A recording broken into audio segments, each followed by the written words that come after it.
it has to be treated, and it has to be treated at the out end as well. And we know that has to be paid for. We believe it should be paid for through progressive taxation. It is paid for through progressive taxation. We certainly don't believe in paying for it twice. I'm now going to ask for Shu.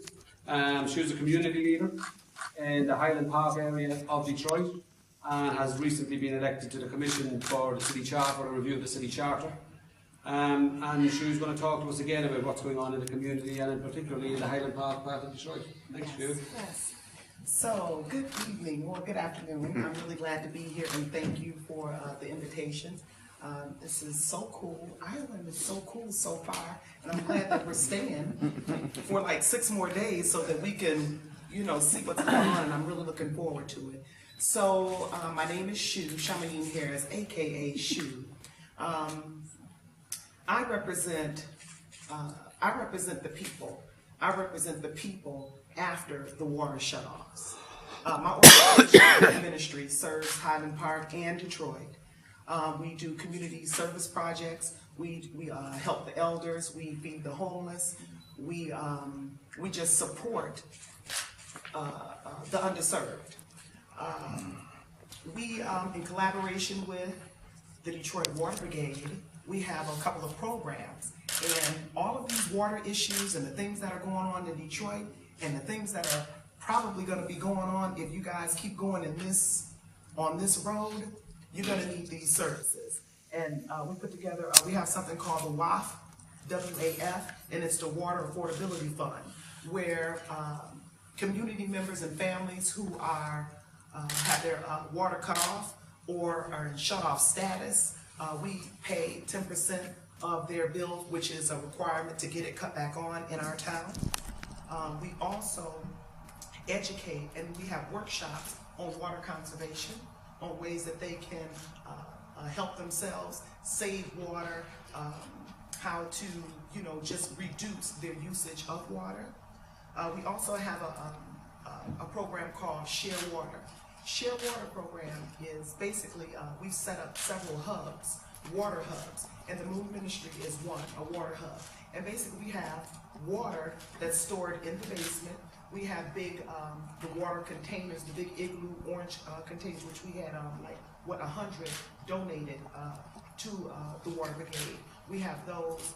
We have the things that are needed for the program. So basically each hub, what they do is that they help each other. So the community, say like a house that still has their water on, they help the neighbor who don't have their water on.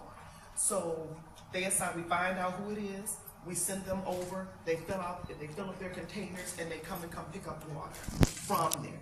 Usually it's families that are just unemployed. A lot of them are elders. We have elders that are on medicine. They come get a couple of cases, and we have regular people who visit for as long as their water is out. So that's the share water. Just like back in the day when your neighbor needed a cup of sugar. So that's what we do. Basically, we share the water until their times get better. So one thing is that our community have come together in love and support of one another, and just basically to help each other out. And so also we all have water hoses. Each of the hubs have water hoses, and so we do the same thing.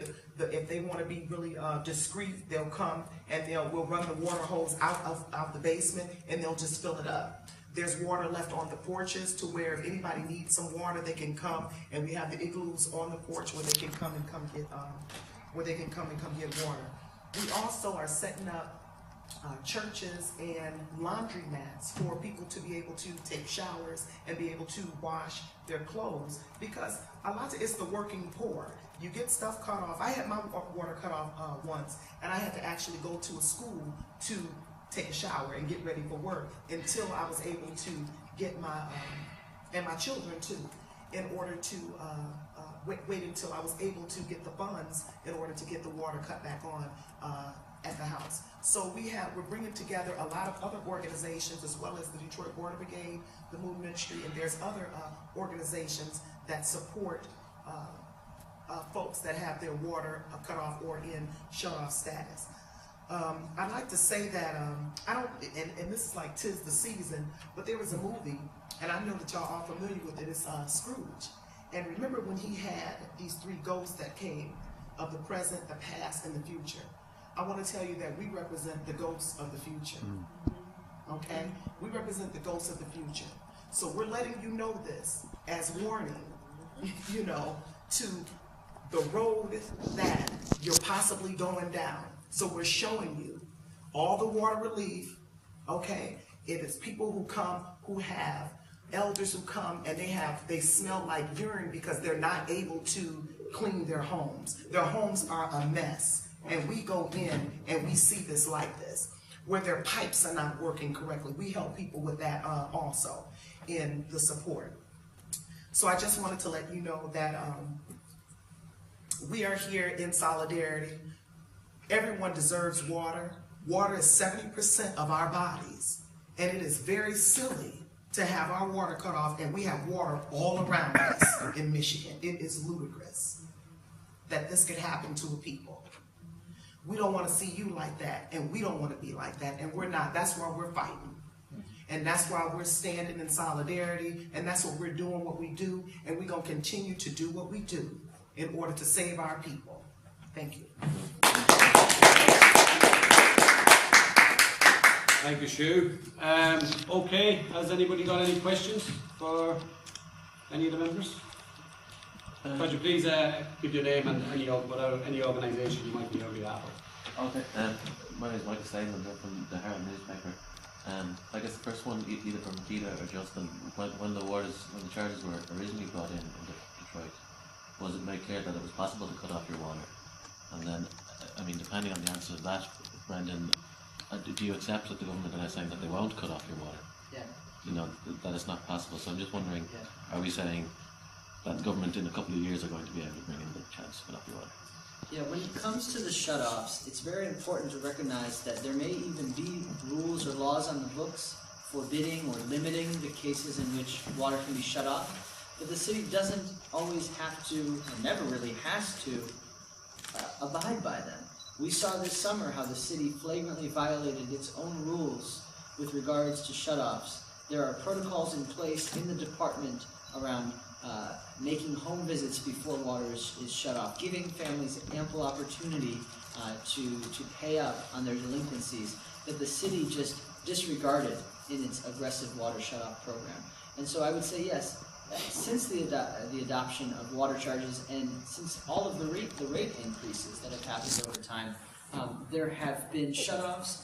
There has been no accountability around who is shut off or how the shutoffs are enacted.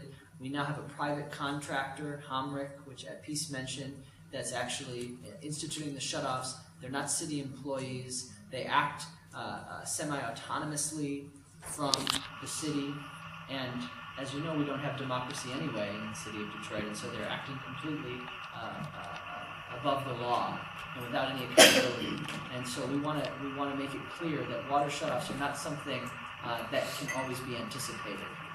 It is a looming threat that a water department can use at their own will, and it's something that could quickly become a reality here. Absolutely. So you would be warning, even if the government would give, it would say at the start that we won't be cutting off water if you don't pay. You'd be warning kind of Irish people that is something that could happen down the road. Yeah, for sure. I mean, we have to be honest about the fact that I don't know the whole history of Ireland, but at least in America, integrity is a huge part as far as the leaders are concerned. I teach my children that integrity means doing the right thing even when nobody is watching. And the leaders that we have right now, they're not moving in integrity. So why trust that? Why, the late great Maya Angelou has a quote that I live by. And it says, when people show you who they are, believe them. You don't go around saying, oh, no, maybe they didn't really mean it. We make too many excuses and we give too many passes for things that we really need. We as residents, as citizens, need to stop giving those passes. It's very important that if we're being held accountable, we hold them accountable. It's about balance, and if you're gonna be a leader, I was a leader in the military for several years. So I learned firsthand from the government what leadership is and what it's not.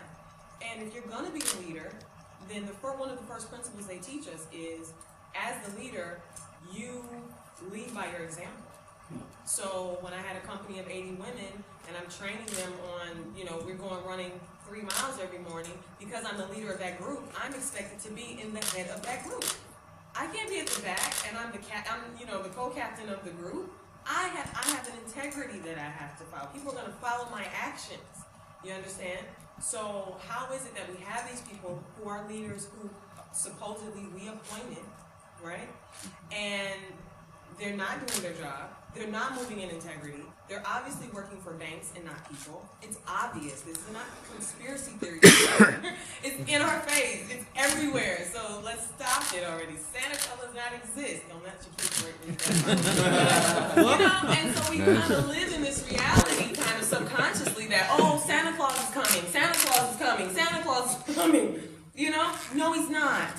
Okay? The reality is, a lot of the politicians move for money. They dance to the tune of a dollar bill. So who holds that accountable? If you say you're a leader of something and you're not doing your job, it is our responsibility to hold you accountable. So we all have to live in integrity. My biggest message in this entire fight has been about respect. I'm going to treat you the way I want to be treated, and you're going to treat me that way in return. If that doesn't happen, let's talk about it, let's communicate, let's renegotiate, let's come up with a better solution, and let's move forward. And that we're not being treated with that level of respect, just on a human level. Nothing alive on this planet, nothing can stay alive on this planet without water, animals, plants, and people. So because we know this, why would we allow this to be used as kind of like a carrot, dangling in front of us? It really is a form of mental slavery to even say that it's okay to do that. It's okay to allow someone to do that to you. It's not okay, and it's okay to say something about that as well. So it's really about integrity, and it's about respect. If my leaders, I even addressed this to the mayor of Detroit before, I told him, you have water. You're the leader of a city, you have water, you go home every day to water. As a leader, why would you leave your people without water? As a leader, how are your people going to respect you, knowing that you go home to a hot bath every day and you could care less if they do? I don't respect that. You understand? So I really want to bring that. You want me to give an Irish perspective on that? Yeah, if you don't mind. Yeah, I think that piece, as they say on a very popular television show at the moment, nailed it there. But just to contextualise that in terms of the current Irish situation, because you raised the government are giving assurances the water will be cut off, and it's a fair point. They certainly are. This is the same government, at least the Labour Party, who've given an assurance in its manifesto for the last general election that it would oppose the water charges, and signed up for a programme of government 19 days later. That enshrined them in the government. And when very well-known Minister Pat Rabbitte was asked on national television about that kind of political exercise, it was a big joke. Sure, don't we all say whatever we have to say to get elected? So the first thing I have to say to that construct is, how can you take the good faith of people like that seriously? The government have no credit. The second thing I would say, in addition to the government